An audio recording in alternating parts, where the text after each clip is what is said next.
Hola mis amores. Hola. Bueno, el objetivo de este video es hablar sobre el documental La belleza y el dolor dirigida por Nan Goldin, de quien vamos a hablar más adelante. Básicamente, el documental trata sobre cómo la directora, a través de su trabajo fotográfico, nos muestra fragmentos de su vida llena de adicciones, haciendo énfasis especial en su relación con los opioides y cómo esta, junto con otros afectados, la llevaron a luchar en contra de la familia Sackler, una poderosa y millonaria familia estadounidense dueña de las farmacéuticas encargadas de la crisis por opioides en Estados Unidos. Pero entonces, muchachos, empecemos por el inicio. ¿Quién es Nan Goldin? Bueno, Nat Golding es una artista estadounidense renovadora de la fotografía documental. Nan tuvo una infancia marcada por la soledad y los cambios desde la separación de sus padres y la muerte de su hermana, donde comienza una particular danza por casas de acogida, y esta falta de arraigo familiar es lo que convierte a sus amigos y amigas en los principales protagonistas de sus fotografías. Una fotografía personal y cercana. Sin embargo, a raíz de todos sus problemas que vivió, se dice que en la década de los 80 Nan comenzó a consumir drogas y especialmente la heroína. Más o menos su forma como de hacer fotografía o su musa llegó por las épocas del estallido del punk y la visualización de diferentes identidades sexuales alrededor de los años 70 y 80, ¿cierto? Cuando eso le pasó a ella, ella definió su obra como en la narración de la vida sentimental y sexual de diferentes ambientes, ¿cierto? Haciendo énfasis en la fotografía de sus amigos, quienes eran, como ya lo dijiste tú, sus principales focos. Entonces ella comenzó a hacer una serie de películas, ¿cierto? En donde mostraba fotos sucesivamente, que eran como sus obras, ¿cierto? En donde retrataba la iniciación, la plenitud y la dependencia sexual, la depresión, la pobreza, el amor, la soledad, la violencia y la enfermedad, como ya dije, dentro de la vida de sus amigos. Y aquí hay algo bacano que quisiera como yo resaltar, y es que a la par pues de eso, lo que decíamos de que empezaron a darse como toda esa insurgencia de identidades de género, ella nos cuenta, ¿cierto?, que se quedó como enamorada del movimiento drag queen, ¿cierto? Ella, por ejemplo, en una entrevista dice, y se los leo literal: se convirtieron en mi mundo entero. Parte de mi adoración involucraba fotografiarlos. Nunca los vi como hombres vistiéndose de mujeres, sino como algo completamente diferente, un tercer género que tenía más sentido que cualquier otro de los dos. Entonces eso lo podemos ver retratado en sus fotos, que eran supremamente íntimas, ¿cierto?, de todos los temas que ya dijimos, pero con un particular interés por las personas drag. Y eso es bacano, ya que sus movimientos fotográficos son reconocidos mundialmente por esa peculiar afecto que tiene con esa población. Sí, y esto lo hizo a través de sus fotografías, con una realidad más, como más intensa, más allá del mainstream, más allá de lo principal, mostrando un mundo distinto, como lo que está por debajo de la sociedad, lo que no se ve a luz del día, pues, por decirlo así. Bueno, como mencionábamos anteriormente, eh, sus amigos, sus amistades son el foco de sus historias, son los protagonistas de sus obras, donde ella como narradora demuestra una gran sinceridad ante lo que dice y fortaleza en momentos de, pues, que uno no esperaría, y esto como que demuestra que ella ha pasado por un recorrido de duelo y de arte. Un punto importante en su vida que entonces se relaciona con ese sentido del olor tan marcado que ella plasma en sus fotografías es que muchos de sus amigos, después de que ella salió, después de internarse en un hospital para desintoxicarse de las drogas, ella se dio cuenta que sus amigos o muchos de ellos habían desaparecido o habían muerto a causa del SIDA. Esto la marcó y llevándola al punto de que se alejó un poquito de la fotografía. Sin embargo, tal vez lo más relevante de su recorrido o de su, pues, vida artística fue la participación en una protesta en la Galería de Arte de Nueva York. Y ustedes se preguntarán el porqué de esa protesta. Fue básicamente porque se enteró que la familia creadora del Oxycontin, droga que lleva alrededor, o que lleva en ese momento alrededor de 350.000 muertes en los últimos 10 años en Estados Unidos, iba a hacer una donación de $1 millón a una galería de arte. Y se preguntarán por qué la indignación de Nan ante esa donación. Resulta que cuando ella terminó su tratamiento contra la heroína, salió pues del tratamiento y tuvo una lesión en la muñeca. Fue al médico y este médico le recetó Oxycontin. Hay algo bacano ahí, y es que el doctor, dicen que el doctor que le recetó el Oxycontin era el mismo doctor que la ayudó en ese proceso de desintoxicación con la heroína. Sí. Entonces es como... Bueno, básicamente al tomar Oxycontin, esto le generó una gran adicción que pasó de tomar 40 miligramos diarios a tomar 450, o sea, básicamente más de 10 veces la dosis diaria que necesitaba. ¿Y qué es lo que pasa con este medicamento? Pues es una droga recetada por médicos para cualquier tipo de dolor, desde una tendinitis hasta un parto, y que le causa mucha dependencia a los pacientes. Incluso muchos de ellos terminan enganchándose a otras drogas más baratas o más fáciles de conseguir, como es la heroína. Y la población más afectada por esta adicción es la clase media trabajadora. Porque hay un dato muy curioso donde dicen que lo que hacía esta familia Sackler, ya mencionamos la familia Sackler. Sí. Bueno, hay algo muy curioso que para que esta droga tuviera su boom, lo consiguieron a través de una campaña de marketing millonario. Esta consistía en pagarle a médicos a través de viajes, comidas o regalos para que estos mismos recetaran esta droga. Hay una investigación que publicó que desde agosto del 2013 a diciembre del 2015, muchas empresas farmacéuticas, en estas incluida Purdue Pharma, que era la de la familia Sackler, pagó alrededor de 46 millones a 68.000 médicos para que estos cumplieran con su deber, que era recetarla. Bueno, esto hizo que se convirtieran en una de las familias más millonarias de Estados Unidos, tenían una fortuna de 13.000 millones, y incluso antes de entrar en quiebra, pues declararse como en quiebra, iban a pagar 6.000 millones, ¿sí o qué? Entonces, pero incluso se dice que movieron 10.000 millones antes de esto, entonces sin duda alguna esto es una de las más ricas. Okay, lo perverso del asunto, o lo que perverso del asunto pues que tiene el documental, es la relación o la forma en que se relacionan esta familia y las paredes de las galerías de arte. O sea, vemos en el documental cómo estas familias que se lucraban a base de muertes de miles de personas financiaban estos lugares que se supone que son como algo cultural y algo en apoyo a la sociedad. Y es gracias a todo lo mencionado que podemos entender el título, que es la belleza y el dolor, el cual podemos ver esa conexión entre el arte y la muerte.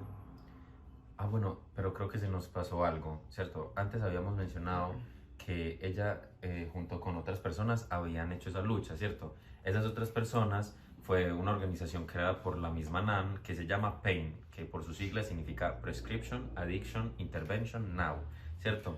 Todas ellas eran personas que habían sido afectadas por el Oxycontin y en sí por la familia Sackler. Entonces lo que hacían era ir a los museos y hacer protestas no autorizadas para mostrarle a las personas lo que hacía esta familia, ¿cierto?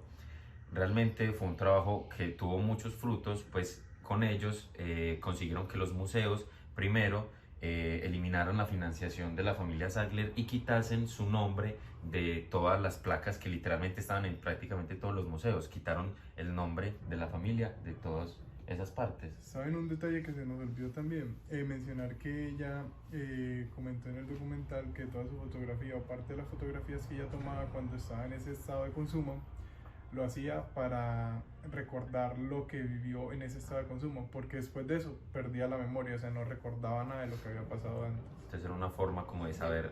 De guardar recuerdos. Exacto. No recuerdos. Sí, y eso remonta más o menos a lo que ella decía, que ella tiene que, porque muchas veces le contradecían lo que ella pensaba y oía y veía. Entonces, esto era una forma de tener esa seguridad y tener ese suplemento para veracidad. Y realmente eso se nota mucho en sus fotos, o sea, en sus fotos son fotos distorsionadas o con cosas raras, aparte pues de las que ya hablamos que son como muy personales.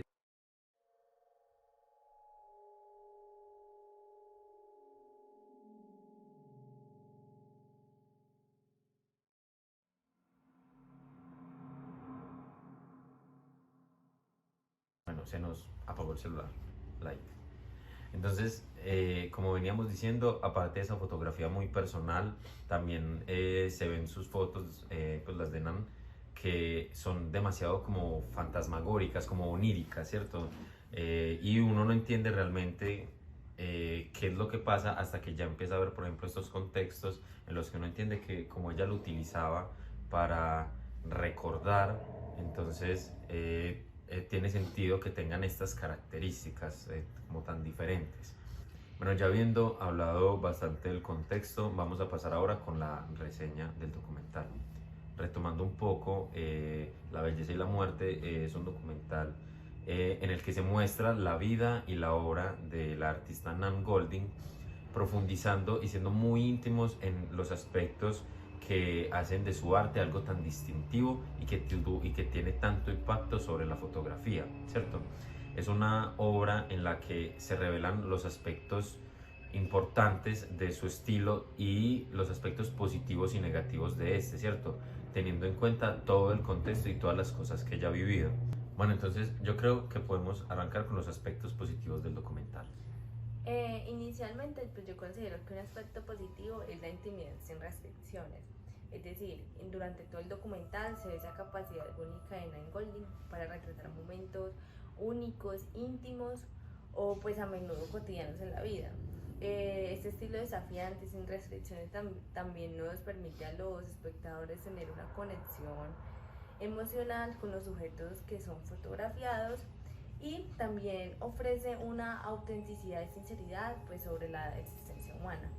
Y no solo eso, Nan Goldin ha dado un impacto y ha dejado como esa huella en la fotografía contemporánea, rompiendo como estándares de belleza y de perfección y además de inspirando a cientos de fotógrafos a través de las generaciones por la característica de Nan Goldin de ser tan expresiva y todo esto y por enfrentar cualquier tabú y pues tocar el tema. Otro aspecto importante de tratar es la revelación de la complejidad humana. Goldin, a través de su arte, nos plantea o nos quiere transmitir la relación que existe entre el arte, el dolor y la pérdida. Eso se ve reflejado en el documental pues por todas las familias que tuvieron pérdidas, ya sea de padres, hijos, hermanos, por culpa pues de gente sin escrúpulos que fueron los creadores del oxicotin y que no transmitieron pues las complicaciones que podía tener este medicamento. Y eso nos da a entender lo de la existencia humana, porque es básicamente un contraste entre la alegría, el amor y el dolor de la pérdida. Otro aspecto importante que se puede considerar como positivo es la documentación honesta, ya que Goldin presenta una documentación muy honesta de su vida y de las personas cercanas a ellas, toca temas muy importantes como lo de la sexualidad, los desafíos sociales o las relaciones. Y por otro lado también pues esta honestidad nos ofrece una visión muy auténtica de las mismas personas que trata ella en las fotografías. Su obra no solamente captura momentos íntimos, sino que también tiene un impacto político y social, porque a través de su documentación con noches en las calles neoyorquinas en los años 80, logró con esto una lucha contra la marginación de la comunidad LGBTI y el tabú del SIDA, que en esos años estaba en auge. Y ya pues también es importante recalcar como la parte del estilo del documental, la parte fotográfica, ¿cierto? Ella tiene un estilo muy distintivo en la que utiliza la luz, el contraste y el color para mostrar esas emociones profundas, ¿cierto? A ella se le reconoce por tener una capacidad increíble de capturar esos momentos fugaces y emotivos, ¿cierto? Y eso ha hecho que ella formase como esa estética y le diese esas características incluso a la fotografía contemporánea.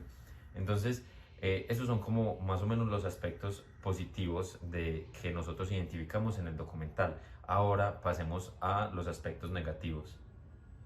Que más que aspectos negativos son aspectos que podemos encontrar controversiales, ya que depende pues de la percepción de cada persona. Sí, puesto que algunos críticos consideran que las representaciones de Nal Goldie pueden ser muy controversiales y crudas, debido a que muestra fotografías como de violencia, de sufrimiento y todo esto que pueden resultar incómodos o perturbadores para el espectador. Otro punto negativo sería la exposición personal intensa, ¿cierto? Porque el documental se basa en que Goldie nos muestra todas sus adicciones, todas sus experiencias personales, y esto puede llegar a ser un poco perturbador para ciertas personas porque no se sabe hasta cuándo es bueno demostrar tanto la vida personal de un artista. Otro punto que se puede considerar o que considero yo como negativo es la ausencia de contexto, porque pues aunque el enfoque íntimo de Goldie es muy poderoso, se puede criticar argumentando que muchas de sus imágenes fotográficas pueden carecer de mucho contexto. Entonces esto ocasiona a que los espectadores no tengan una comprensión limitada de esas complejidades subyacentes de las historias que ella misma cuenta, y pues nada, que se queden con preguntas que nunca van a tener respuesta. Y en relación, por ejemplo, a lo que decía Carlos ahorita, la obra como tal tiende como a hablar de temas muy controversiales, y esto puede o genera ciertas dudas de qué tan criticable es, por ejemplo, o bueno, hasta dónde puede llegar el arte y la fotografía para exponer algo tan crudamente, ¿cierto? Porque sus imágenes están llenas de lo que nos decían, esa privacidad, esa sensualidad, ¿cierto? Hablando de temas como de la drogadicción, el sufrimiento, entonces pueden ser cuestionadas y nos hacen preguntar hasta dónde puede llegar el arte y la fotografía para mostrar este tipo de cosas. Bueno, ya llegando a este punto, comenzaremos como a hacer las intervenciones personales de qué fue lo que nos pareció o no nos pareció del documental. Para eso podría empezar yo. La verdad me pareció un documental interesante, a pesar de lo largo que es, y es muy chévere porque pues nos permite ver un poco más allá de lo que estamos acostumbrados, ¿cierto? Un poco más allá de lo que la gente quiere mostrar. O sea, este documental es básicamente lo que la gente no quiere que se vea o lo que la gente le tiene miedo a mostrar. Entonces el tener ese punto de vista, sobre todo de una persona que pasó por mucho y lo vivió en carne propia, es muy interesante. Bueno, yo también hablando como desde lo personal, si bien durante la clase pues como que no le presté mucha atención al documental, después pues tuve la oportunidad de volver a vérmelo, y la verdad encontré que el documental, como lo decíamos ahorita, quizás en algunos aspectos negativos, carece como de mucho contexto, ¿cierto? Para entender bien cuáles son las problemáticas y cuál es la historia que la artista quiere mostrar con el documental. Se necesita entender mucho contexto, y por lo menos para la clase no lo teníamos, entonces, o no completamente. Entonces verlo por primera vez es como agotador, porque son imágenes pasando una tras otra con una persona hablando de fondo, entonces es como que eso va siguiendo y uno va perdiendo como el hilo, no va entendiendo qué personaje es quién es quién, qué pasó. Entonces siento que en ese sentido el documental se queda corto. Sin embargo, algo que rescato mucho, más que todo de la obra del artista, es como esa forma, que ahorita lo decía, de cómo es capaz de plasmar muchas emociones en sus imágenes, ¿cierto? Son fotos que salen de la nada y son capaces de capturar cosas supremamente interesantes, que si bien por sí solas no son entendibles, con el contexto tienen un significado muy profundo, y me parece muy teso el trabajo que hace y cómo ha modificado la fotografía contemporánea. Ok, entonces a mí me gustó la parte, más o menos como saber esa parte de Los Ángeles y toda la pandemia, la epidemia de los opioides que hubo en los 2000, pero a mí la verdad no me llamó mucho la atención de eso de que tienes que conocer más o menos cómo trabaja la doctora, cómo es el trasfondo, como lo dice Salomé en la clase, que tienes que saber quién es la autora para más o menos entender qué vas a encontrar cuando vayas a leer o a ver algo. El caso es que sí, con el contexto sería mejor, como lo dice mi querido compañero Samuel. Yo también estoy, pues yo opino, y va de la mano en lo que dijo Samuel y Carlos, que lo maluco de ver ese documental es no tener contexto de absolutamente nada. Entonces uno a medida de que va pasando no lo entiende, qué está viendo, por qué lo hace, y incluso es muy confuso porque pues no le encuentra relación a nada. Inicialmente piensas que está hablando de algo, pero terminas pues no sé, como muy ido. Pero algo que sí le puedo rescatar es pues que a través de ese documental uno ya va a obtener conocimientos de un panorama que uno no tenía ni idea. Entonces yo me quedo con eso.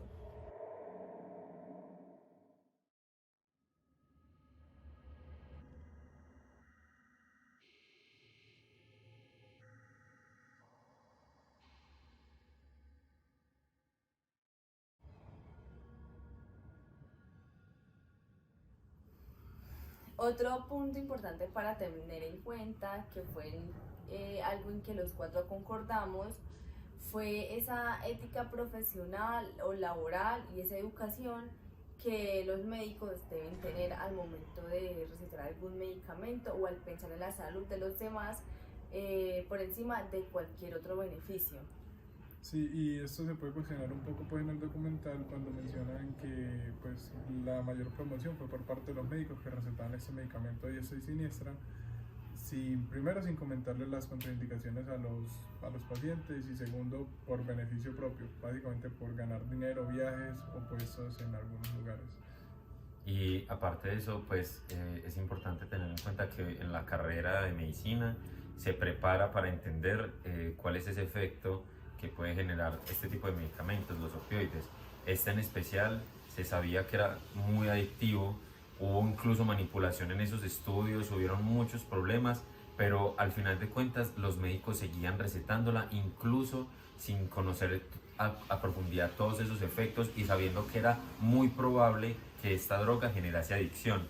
Entonces creemos que en ese sentido hubo como una falta de ética profesional, como lo hemos dicho, en el control de esas recetas, ¿cierto? Para todo estaban recetando este medicamento solamente con el único fin de obtener un beneficio propio. Entonces ya en torno a la regulación de la industria farmacéutica se ha visto como la necesidad de invocar la supervisión de las prácticas que podrían llevar a una crisis de salud pública, como lo serían la comercialización y la distribución de medicamentos. Bueno, ahora en pantalla les va a estar apareciendo la imagen que seleccionamos de la colección. Bueno, esta imagen se llama Falling Buildings, Roma, que es una fotografía impresa por sublimación de tinta sobre aluminio tomada en el año 2004 por la famosa artista estadounidense, renovadora de la fotografía documental y narradora de la escena contractual de Nueva York de los años 70 y 80, Nan Goldin. Su imagen muestra de una forma confusa y obligando a la inferencia muchas cosas.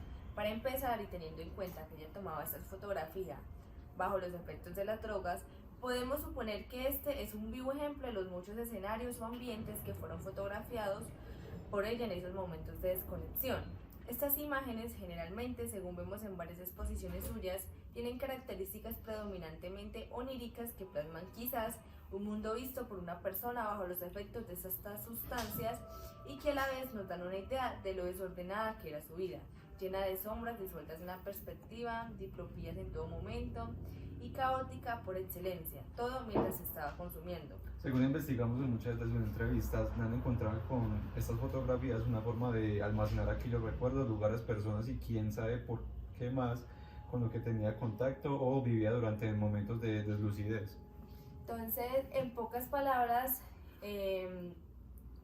esta fotografía, según el escenario, según las características que tiene, como se puede ver, como sin ningún sentido, borrosa.